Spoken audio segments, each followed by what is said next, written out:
Hi, I'm Rich with insideHPC. We're here at SC12 Salt Lake City, and we're here at the Numascale booth. I'm here with Einar Rustad. Einar, let's just start at the beginning.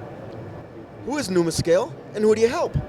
Well, we are a company that has been developing a solution for connecting commodity servers into big shared memory SMPs for big data applications.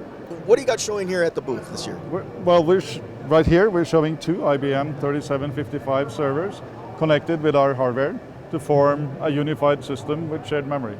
So all processors can reach out to all memory and all I/O in the entire system and scale.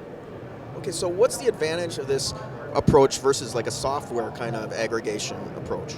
Well, first of all, this is all hardware, and it operates on the same granularity of cache coherence as the processors do, 64 bytes per line, whereas a software solution can only operate on page level with page faults. So if you do random access in a memory with 4K granularity, when you're actually wanting to grab operands that are 8 bytes or so, you get a lot of overhead and you have to move pages around, and it just isn't very efficient.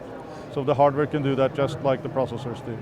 So you take an off-the-shelf IBM server. What's the magic? How do they talk together and make it look like one entity? Well, that's done through our magic hardware. So it connects everything. It has an on-board switch that provides distributed switching. So there's no central switch, and we connect it in the torus topology, so 2D or 3D, and everything is connected through this. So all the memory becomes like one big unified memory.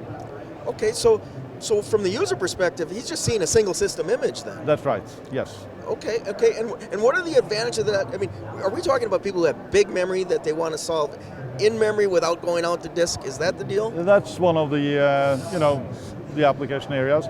If you want to do like graph processing in a huge amount of data, and you cannot know in beforehand where your next operand comes from, having it in memory is the only viable solution for doing this in a reasonable amount of time. Okay, and the example we're seeing here in the booth looks like a CFD. What are we looking at there? This is just a CFD application that's running in parallel on the system as you see it now.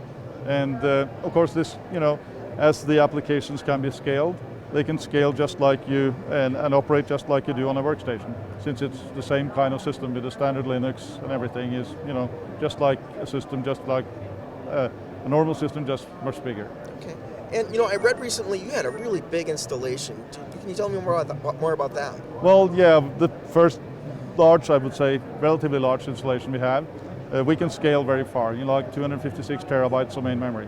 But the one that we're talking about is a 72-node system based on IBM 3755s at the University of Oslo with 1,728 cores and 4.6 terabytes of main memory. And what are they doing with that? Are they running science, well, big data? Yeah, they're running different applications and a variety of data center applications that require large memory space.